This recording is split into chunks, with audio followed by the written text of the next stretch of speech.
और मैनपुरी उपचुनाव के फाइनल रिजल्ट के साथ ही यूपी की राजनीति में एक बड़ा टर्निंग पॉइंट आ गया। शिवपाल सिंह यादव की प्रसपा का समाजवादी पार्टी में विलय हो गया और इस दौरान अखिलेश यादव और चाचा शिवपाल सिंह यादव एक साथ नजर आए। अखिलेश यादव ने सपा का चिन्ह सौंपते हुए ऐलान कर दिया कि चाचा शिवपाल आज से समाजवादी पार्टी के हो गए।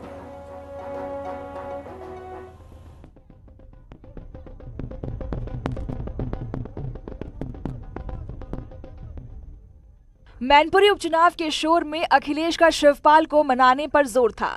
शिवपाल जिन्हें 2016 के आखिरी में सपा से निकाल दिया गया था, फिर ऐसी क्या वजह बनी, ऐसे कौन से हालात बने कि शिवपाल मुलायम के लिए जो लक्ष्मण बने हुए थे वो अखिलेश के लिए हनुमान बनकर सियासी समर में साथ खड़े हो गए।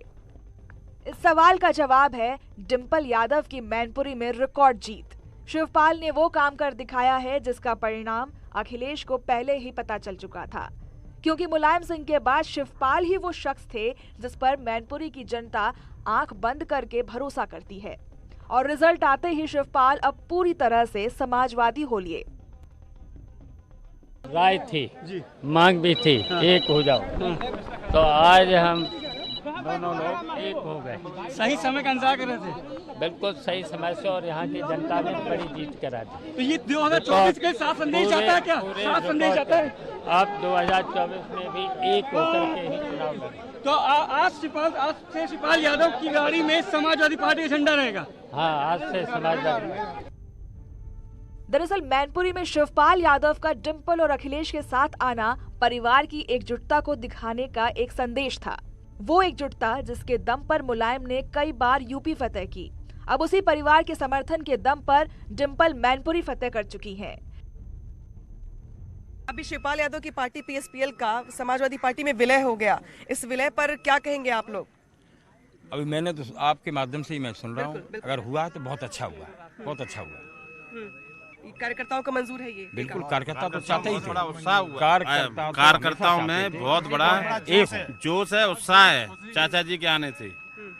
और एक तरफ चाचा जी की पार्टी का विलय हुआ है, उधर भाभी जी को जो जीत मिली है, मैं समझता हूँ आज का दिन समाजवादियों के लिए बहुत ही सुनहरा दिन है, बहुत ही सुनहरा।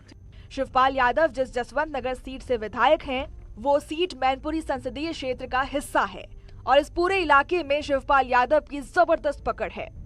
सही मायने में मुलायम के बाद शिवपाल ही वो नेता हैं जिन्हें मैनपुरी की गांव-गांव में लोग व्यक्तिगत तौर पर जानते हैं। शिवपाल के भी इन लोगों से व्यक्तिगत ताल्लुक हैं, जो चुनाव का रुख बदलने के लिए काफी साबित हुए। मैनपुरी में शिवपाल यादव अखिलेश के लिए मजबूरी नहीं, मजबूती बनकर सामने आए। वो मजबूती जो मैनपुरी का किला बचाने में काम कर गई। हालांकि डिंपल के नामांकन में शिवपाल का नजर न आना सुर्खियां बन गया था, लेकिन आजमगढ़ और गोला जैसे उपचुनाव में सपा को मिली हार के बाद समाजवादी मैनपुरी में कोई रिस्क नहीं लेना चाहती थी और इस रिस्क को शिवपाल ने मुकाबले में जीत फिक्स कर दिया। Bureau report, news 18।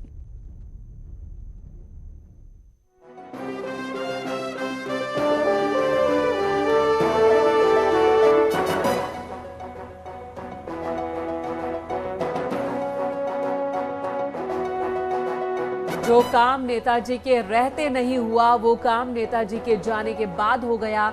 Samajwadi party एक हो गई। समाजवादी पार्टी में पीएसपीएल का विलय हो गया और इस तरह से समाजवादी पार्टी का परिवार और बड़ा हो गया। नेताजी यही चाहते थे शायद, लेकिन उनके रहते ये काम नहीं हो पाया था। उनके जाने के बाद मैनपुरी ने ही एक कर दिया। नेताजी तो नहीं कर पाए, लेकिन नेताजी के मैनपुरी ने एक कर दिया समाजवादी पार्टी को। चाचा और भतीजे को एक साथ ला दिया। शिवपाल सिंह यादव अब समाजवादी पार्टी में शामिल हो चुकी है उनकी पार्टी, और शिवपाल सिंह यादव चाचा अपने भतीजे अखिलेश यादव के साथ। लेकिन देखना होगा कि शर्तें क्या रही होंगी इन दोनों के साथ आने पर। और इसी बीच हम ग्राफिक्स के जरिए बता दें, रामपुर विधानसभा सीट जहां पर आसिम रजा हार गए हैं, आकाश सक्सेना बीजेपी के वोट जीते हैं।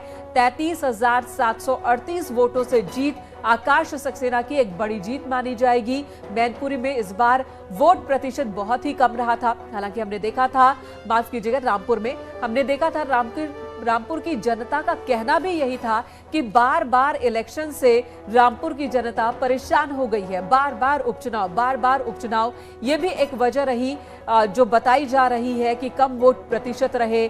लोगों में कहीं ना कहीं निराशा बार बार